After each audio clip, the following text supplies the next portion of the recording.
Olá, amantes da náutica.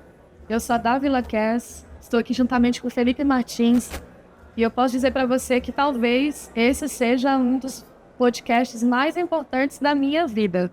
Afinal de contas, eu estou falando de uma pessoa que eu admiro demais, um ucraniano baiano. Você conhece algum? Eu duvido.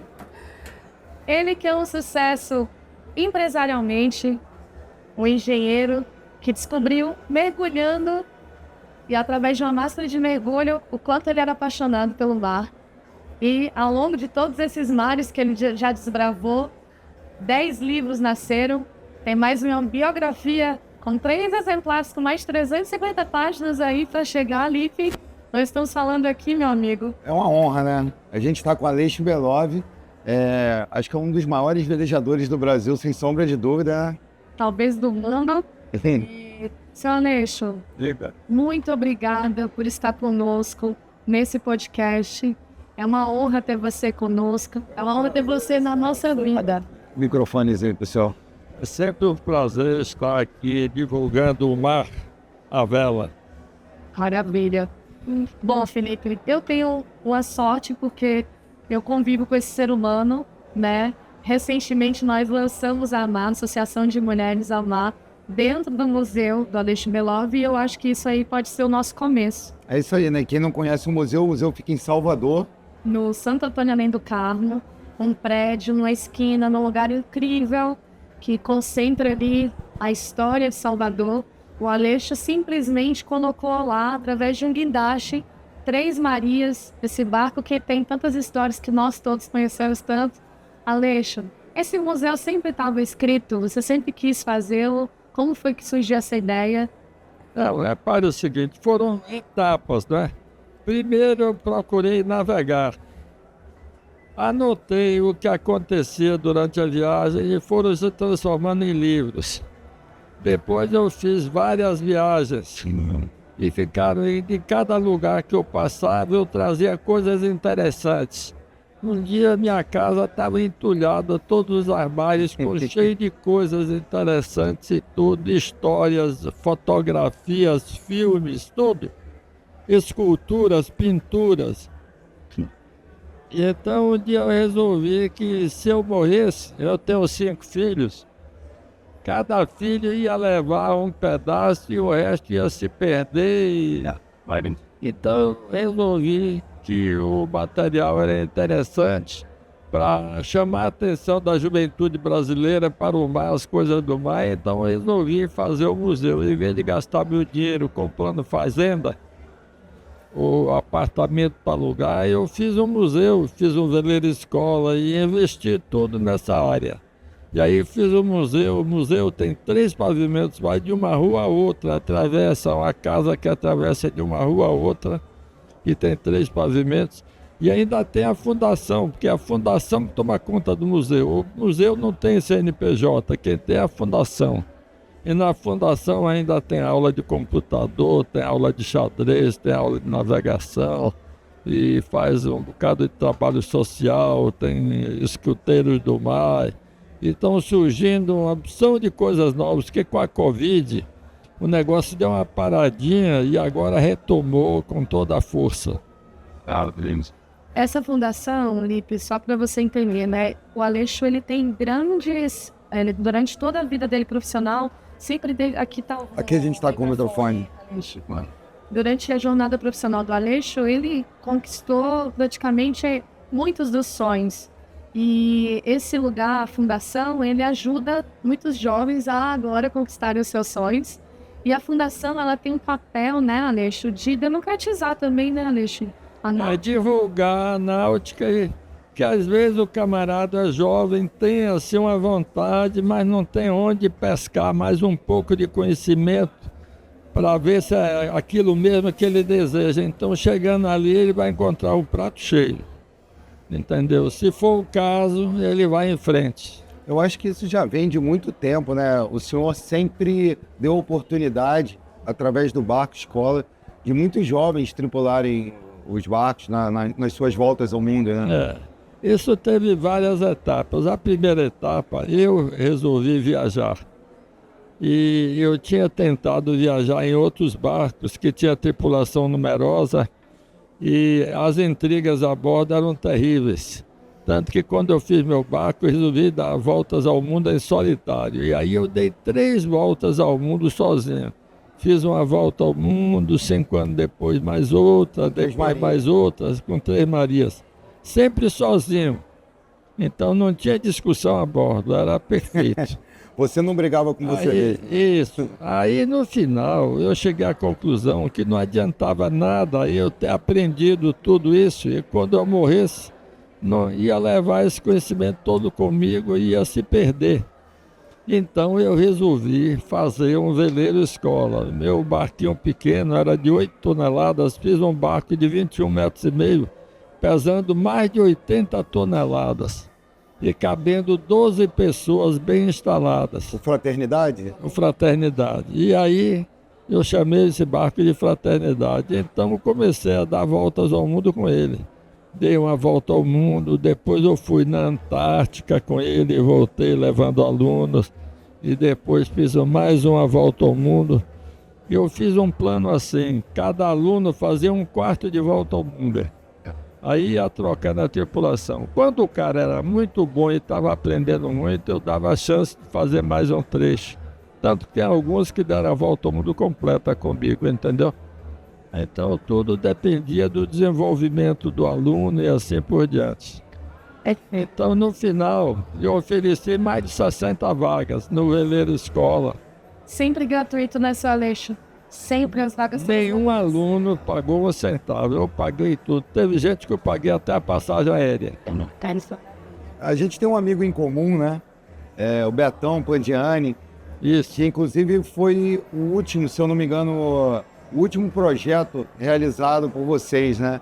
Vocês fizeram a passagem noroeste. Noroeste, certo. Tipo, o Beto tinha a expedição dele e o Aleixo dele, né, Aleixo? A gente tinha se reunido, a gente tinha vontade de fazer uma viagem juntos, com os 2 barcos. Assim, Beto estava muito interessado em filmar a viagem.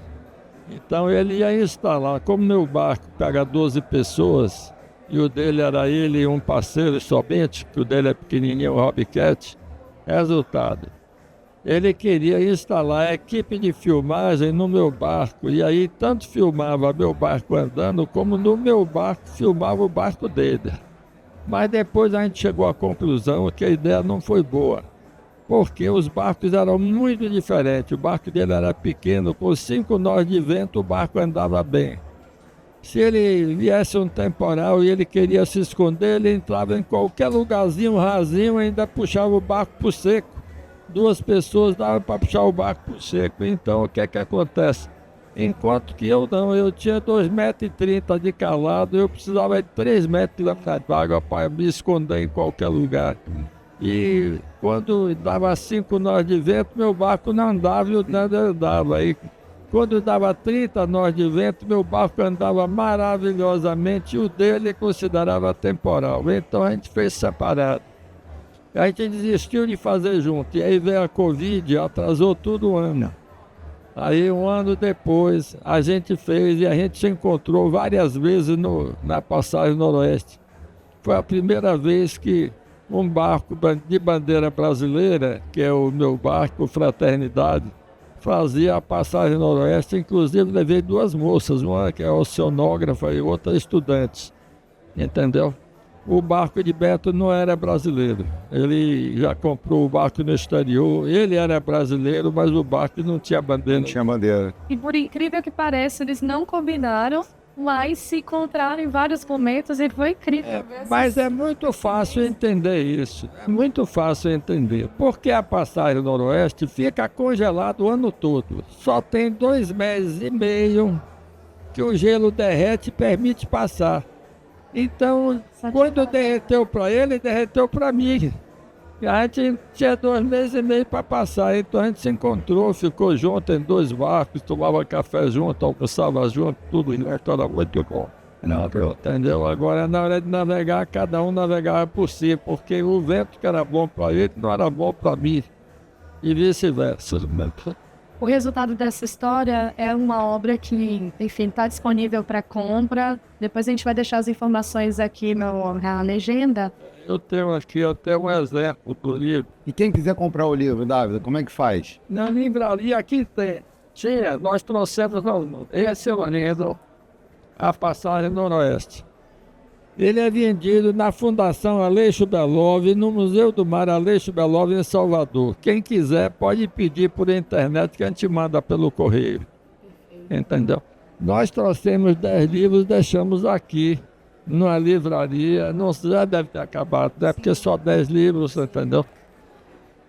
Eu tenho esse livro e eu acho que não só a história, mas as imagens são incríveis, Aleixo.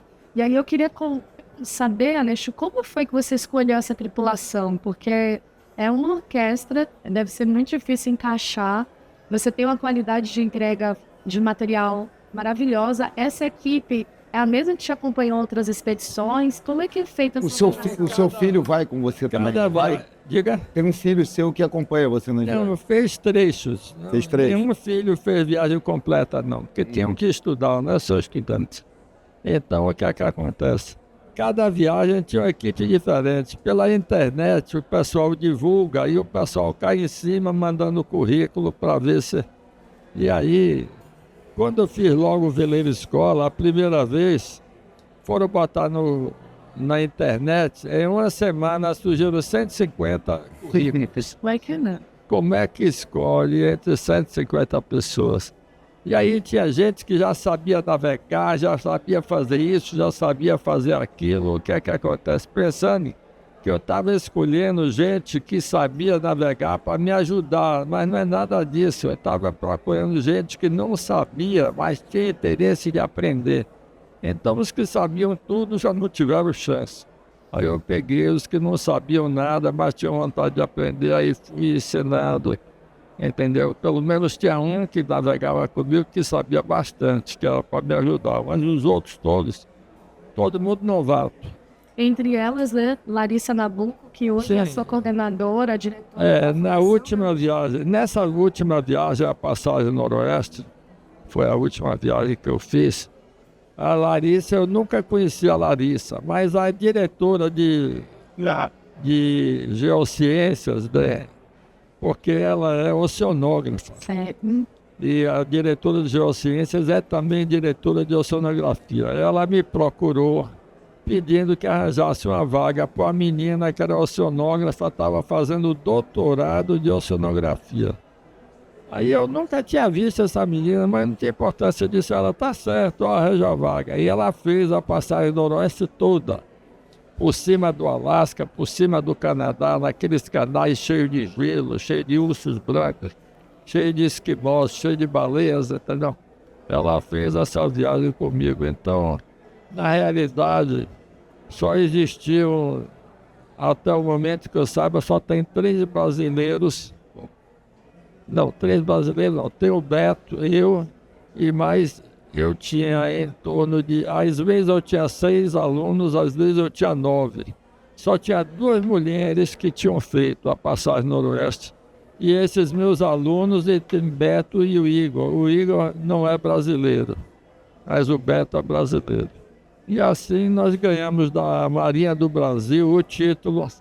Primeiro eu ganhei o título de ser o primeiro barco de bandeira brasileira, comandado por um brasileiro, apesar de não ter nascido no Brasil, mas foi naturalizado, que fez a passagem, que fez a volta ao mundo em solitário, a primeira, eu ganhei logo esse título. E agora eu ganhei o título de primeiro barco de bandeira brasileira a fazer a Passagem Noroeste. Merecido, né? Meu Deus. E recentemente lá no Yacht Club fizeram uma homenagem à ANB, né, que é a Associação Náutica da Bahia.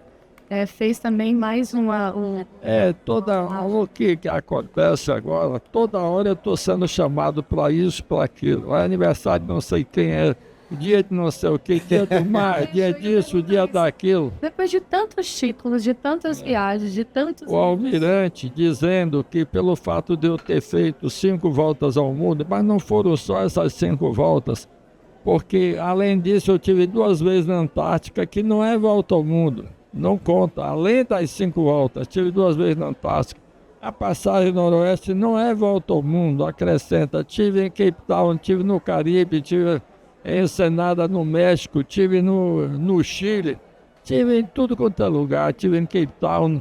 E então, o almirante, ele que é o vice-almirante, que é comandante do 2º Distrito Naval, disse que ele é almirante de 4 estrelas e que eu era almirante de 5, porque eu tinha mais tempo de mar do que ele. Entendeu? Eu tenho muita curiosidade para saber como foi a experiência do senhor com o urso polar. Se houve algum contato? Repare bem, todo mundo dizia, não salte em terra sem estar armado, porque o urso polar é carnívoro e ele só quer comer, né? Ele está com fome e quer comer. E nós vimos nessa passagem em torno de 8 ursos polares. Vários ursos polares eu vi boiando, nadando. A gente passou perto deles, encostou e tal, tirou retrato, isso e aquilo. Mas teve outros que nós vimos em terra. E uma vez nós saltamos em terra, catamos uns ossos de baleia, uma coluna vertebral, que eu acho que é de uma baleia, e trouxe, inclusive, e tudo, catamos uns búzios, um negócio, e voltamos para o barco. 15 minutos depois, vieram 2 ursos correndo para o lugar que a gente estava.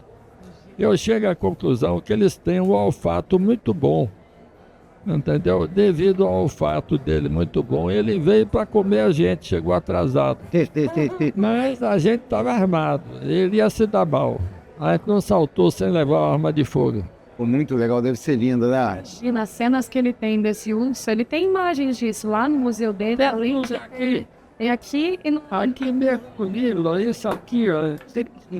no QR Code. No né? QR Code tem um filme de 1h30. Sim. No museu dele, além disso, tem um cinema. E aí tem todas as cartas náuticas do Aleixo, de todas as Onde eu passei, tudo que a pessoa querendo pesquisar, querendo sonhar, querendo pensar em planejar uma viagem. Tem todas as cartas náuticas com os roteiros onde eu passei e cópia dos documentos que eu recebi quando visitei esse esporte. Tudo colado na carta náutica verde, entendeu? E todas as esculturas, eu trouxe mais de 20 quadros de obras de arte, de tudo quanto é pintor internacional, esculturas em madeira, em pedra, coisas interessantes. E tem um urso branco empalhado. Eu comprei um couro de urso branco e uma caveira de urso branco. O couro de urso branco eu quis comprar. E aí eu tive que ir lá no lugar do governo, aí o pessoal diz, não, esse couro de urso branco para você comprar, você tem que preencher essa papelada, a gente tem que mandar para o governo e eles têm que autorizar você comprar esse couro de urso. E demora quanto? Uns 2 meses para chegar a resposta. Pô, eu vou embora amanhã de manhã, como é que vai fazer? Resultado. Mas aí a notícia se espalhou pela cidade que eu queria comprar um couro de urso. O que é que aconteceu? De noite apareceu um cara a bordo, disse, olha, você estava procurando couro de urso? Eu tenho um couro de urso branco. Quanto é? $2.000. Aí, traga seu couro de urso. Aí trouxe, eu comprei, escondi no fundo do porão do barco lá e trouxe o couro. E eu já tinha comprado a caveira por $500. Chegou aqui em Salvador, a museóloga me apresentou um cara muito competente que montou o urso parece que está vivo. É, incrível. Entendeu? O urso parece que está vivo. Eu aliso ele e digo, fique bonzinho, fique bonzinho, não ataque, Bem amistosa, né? não ataque os turistas, entendeu? E, Deixa eu falar. não, eu ia perguntar se ele sente falta de alguma coisa quando está no mar. No acarajé. A gente sente, eu gosto muito de acarajé, viu? Eu gosto muito de acarajé, mas não é isso não. A gente, em terra, a gente sente falta do mar, e no mar a gente sente falta de terra, a gente sente falta dos amigos. E quando a gente está numa multidão e que a gente descobre que cada um está por si, ninguém está com você mesmo, você está na multidão, mas está sozinho, que você está muito melhor sozinho no mar, entendeu? É assim mesmo, não tem saída, não tem remédio. Seu Aleixo, diante de toda essa história, né, ao longo de ao longo dessas 8 décadas e mais alguma coisinha, o senhor tem muitos títulos, muitos prêmios, muitas premiações aí. Tô cheio de medalhas aí. Ganhei medalha da Presidência da República, de A gente sabe, Cavaleiro da Ordem do Mérito Naval, ganhei da Marinha, ganhei. mas eu queria saber, Aleixo, qual foi o título mais especial que você recebeu na sua vida até hoje? Rapaz, eu não sei, cada título tem o valor dele. Eu ganhei, por exemplo, o diploma de ter sido o primeiro a fazer a volta ao mundo em solitário. Foi muito importante. E agora o primeiro a fazer a passagem noroeste também foi muito importante. As medalhas que eu ganhei, teve uma que eu ganhei agora tem pouco tempo.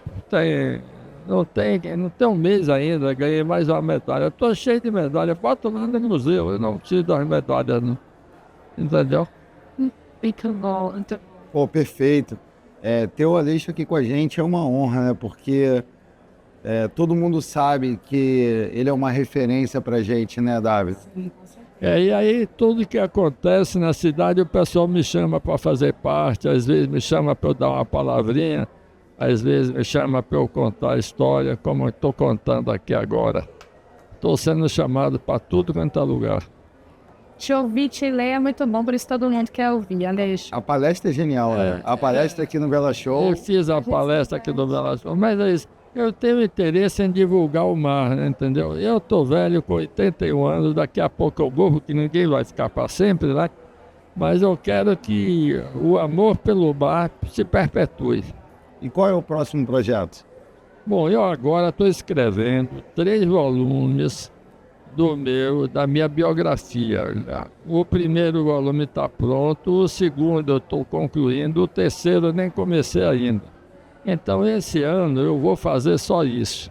Para o ano eu vou ver. Agora eu estou com meus joelhos muito estragados. Eu não sei como é que vai ser, mas a minha maior preocupação é que o Fraternidade não merece ficar mofando no porto. Se eu por acaso não puder fazer a viagem nele, é preciso que eu bote alguém para fazer a viagem, entendeu? Vamos ver o que acontece, ainda não sei. Seu Aleixo, eu tenho certeza que o senhor vai fazer mais algumas, vai nos surpreender de alguma forma. Sim. Esses 3 capítulos, Aleixo, desses 3 livros são autobiográficos. Vou contar tudo. Como eu nasci na Ucrânia durante a guerra, como eu vim fugindo da guerra, como eu cheguei aqui, a dificuldade que eu tive aqui, como eu estudei aqui, como eu me apaixonei pelo mar em Salvador, como eu me tornei engenheiro, aí eu resolvi fazer um veleiro para eu poder dar a volta ao mundo. Eu mesmo construí o veleiro, eu mesmo aprendi a fazer o veleiro, eu mesmo fiz o veleiro, eu mesmo viajei, eu mesmo fiz a navegação, eu mesmo escrevi o livro, eu mesmo publiquei, eu mesmo vendi os livros, depois eu fiz o veleiro escola, que foi o barco muito maior, e depois fiz o museu. E hoje, os 10 livros que eu escrevi vendem no museu. Para quem quiser pesquisar, pode. Museu do Mar, Aleixo Belov. Quem mora longe pode pedir o livro por internet, que a gente manda pelo correio. Ô, senhor Aleixo, o projeto do Fraternidade é do Cabinho? Não é bem do caminho. É assim, primeiro, eu tinha aprendido as coisas, não existia... Eu tentei comprar projeto pronto, não encontrei nenhum projeto que encaixasse em tudo que eu queria. Então eu peguei e desenhei em 5 pranchas do projeto. Como eu não desenho no computador, eu dei esse projeto a Cabinho e pedi a ele para ele desenhar no computador. Claro que ele acrescentou algumas coisas mais nesse projeto, mas eu fiz um projeto em 5 pranchas de papel vegetal. E depois, o que aconteceu é que depois, quando eu fui construir, eu levei 5 anos construindo Fraternidade. Logo no primeiro ano eu tive muitas ideias muito melhores, eu fui mudando a coisa. No final, não mudei. Do que tinha no primeiro projeto, não sobrou nada. A única coisa que sobrou foi a linha d'água, a curva do casco que esse Cabinho fez, que isso a gente desenha com o software que tem no computador. Como eu não tinha software no computador, eu desenhei mais ou menos, mas ele usou o software. A única coisa que sobrou do trabalho de Cabinho foi a curva do casco. O resto eu mudei, até o convés que eu tinha desenhado, eu mudei todo e ainda suspendi o convés 25 centímetros. acima do que eu tinha desenhado. E o cockpit era para baixo, eu botei para cima, inverti, assim por diante. O leme era externo, botei interno. Não sobrou nada, meu amigo. A impressão que eu tenho é que o Fraternidade é um tanque, né? Eu conheço e realmente ele é gigantesco. Ele é impressionante, tem um título nele na lateral que tem escrito, ó, Salvador, Bahia, Brasil, capital da Amazônia Azul. Você conhece a capital da Amazônia Azul? Conheço muito pouco, preciso conhecer mais, inclusive visitar o museu, né? Seu Aleixo, Pois é, vocês estão todos convidados. Vão visitar o museu. Vai ser uma honra. seu Aleixo, certa feita eu encontrei o senhor no avião, o senhor estava indo para o Rio de Janeiro para o programa do Luciano Huck, ia lá, né, participar de uma atividade, e eu vi o senhor com um livro. Um bom escritor é um bom leitor. O que o senhor gosta de ler, seu Aleixo? Fiquei curiosa de saber o que você está lendo. Mais filosofia, mais que tudo. Mas eu li os livros dos navegadores também. Eu li o livro dos principais navegadores, eu li os principais filósofos. E li também alguma coisa da literatura russa de Dostoiévski. Entendeu? Eu li muita coisa. Mas principalmente os filósofos internacionais me ajudaram a viver. E quem foi uma referência para o senhor na navegação? A referência tem muitos. Bernard Montesquieu foi uma referência, mas são muitos, não tem um nem dois, não adianta citar um ou outro. Eu li os principais velejadores, principais as pessoas que fizeram as viagens, eu li para fazer a cabeça, para entender o mar, e depois eu viajei. Somei o que eu aprendi na leitura dos livros com a prática da vela, entendeu? E aí fechou o mandala, né? Ficou completo. Pelo menos, completo nunca fica, mas eu aprendi. E às vezes eu achei que eu aprendi mais do que eu precisava para fazer as viagens que eu fiz, porque não cheguei a usar todo o conhecimento, não precisei usar todo o conhecimento. Mas o mar pode surpreender. Ainda não surpreendeu, não me botou numa situação que eu não tive escapatória, mas a qualquer instante pode botar. Ninguém se iluda. O mar é tão grande que sempre pode lavar a sua alma. Aleixo, queria te fazer outra pergunta que é o seguinte, Guilherme. Se seu joelho tivesse aí melhorzinho, qual seria a próxima aventura que talvez o senhor ainda não tenha feito?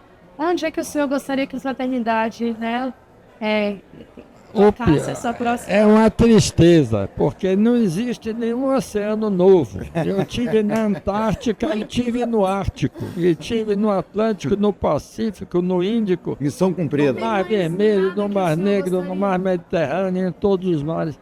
Infelizmente não tem nada novo, qualquer lugar que eu for vai ser para repetir. Mas às vezes eu tenho vontade de ir lá para a Sibéria, entendeu? Às vezes eu tenho vontade de ir para a Sibéria. O senhor gosta de frio, né? Não, eu gosto de trópicos também. São duas coisas diferentes, entendeu? Não dá para comparar, não posso dizer qual dos dois é melhor. Cada um tem sua beleza, cada um tem sua tecnologia que ele exige para você poder fazer o percurso. E eu já naveguei nos dois. E algum lugar marcou o senhor, Aleixo? Alguma coisa especial, assim? O lugar mais bonito do mundo para mim é a Polinésia Francesa, nos trópicos. Nos mares, é a Antártica e a passagem noroeste no gelo, entendeu? Não são coisas comparáveis, entendeu? É mesmo você dizer, o que é mais bonito, uma vaca ou um cavalo? Não dá para comparar, a vaca é para dar leite, o cavalo é para você montar, entendeu? É mais ou menos isso. O meu sonho é chegar na Polinésia, navegando. O seu sonho é chegar, né? Então, se o sonho for forte, você vai chegar. Se Deus quiser. Eu sonhei chegar e cheguei. Se Deus quiser. Cada um sabe de si, cada um escolhe o seu caminho, né? Entendeu? Com essa inspiração fica mais fácil, né, Davi? Então, boa sorte para a sua viagem. Muito obrigado. Aleixo, dentro desses lugares todos, essa história toda, acho que é uma das grandes contribuições que o senhor tem feito, não só para a vela, né, como a vela da Bahia, do Brasil, para o mundo, mas eu acho que também é de dar oportunidade para mulheres. Eu percebo que o senhor está nesse momento apoiando muito a AMAR, né? A gente conversa muito com o Zilan, que é um apoiador, e eu percebo que há um incentivo muito grande de você incentivar esse movimento, e sempre levando na tripulação, né? Inclusive, uma das poucas mulheres que foram brasileiras. Qual a importância do senhor estar fazendo isso? Como é que você se sente nesse momento, né? As mulheres querendo o espaço. Pare bem, nos países árabes, a mulher não vale nada, entendeu? É assim, simplesmente não vale nada. Mas eu venho de origem diferente. Minha genética veio da União Soviética, onde a mulher vale tudo, entendeu? E, para mim, tem que dar as mesmas oportunidades para os homens e para as mulheres. Finalmente, nós somos filhos das mulheres. O que seria do mundo se não tivesse as mulheres, né? E ainda são bonitas, né? Tem gente que não gosta, né? Mas não é o meu caso. Aleixo, só quer deixar alguma mensagem, né, para o pessoal do Vela Show que está assistindo esse podcast, e também se o senhor puder, né, dar a sua opinião sobre o evento, como é que é para o senhor estar aqui nesse evento mais uma vez, pelo segundo ano palestrando. Esse evento tem a mesma filosofia que tem o meu museu e minha fundação, é divulgar o mar à vela, entendeu? Então, para quem não gosta do mar, o evento não vale nada. Para quem gosta do mar, e tem tudo para pesquisar e encontrar as coisas que procura. Em vez de ficar espalhado por aí procurando, chega aqui de uma vez só e encontra a maioria das coisas. Quando não encontra a coisa, encontra o caminho para encontrar essa coisa que está procurando. É muito importante. Tanto é que hoje mesmo eu fui fazer a palestra, não tinha uma cadeira vazia. Sentaram-se em todas as cadeiras, ainda tinha gente em pé assistindo. Então é muito importante, é muito importante. Nós gostaríamos muito, né, Nico, de estar agradecendo o senhor por estar Sem no dúvida. evento. O prazer foi meu de fazer a palestra, de divulgar o mar. Isso faz parte do meu propósito de vida. E a gente conversou aqui com um dos maiores nomes da vela brasileira, Aleixo Belov. Lembrando que é muito importante você que está assistindo se inscrever no canal, não é isso, Davi? Ativar o sininho, e a gente vai deixar aqui na descrição o endereço do site e do Instagram do Museu Aleixo Belov, para caso vocês queiram adquirir as obras. É só chamar lá no privado, lá no DM, tá bom? Obrigado, seu Aleixo. Obrigado. Sempre as honras. Obrigado mais uma Quem vez. agradece sou eu. Um abraço a todos. Bons ventos e até a próxima.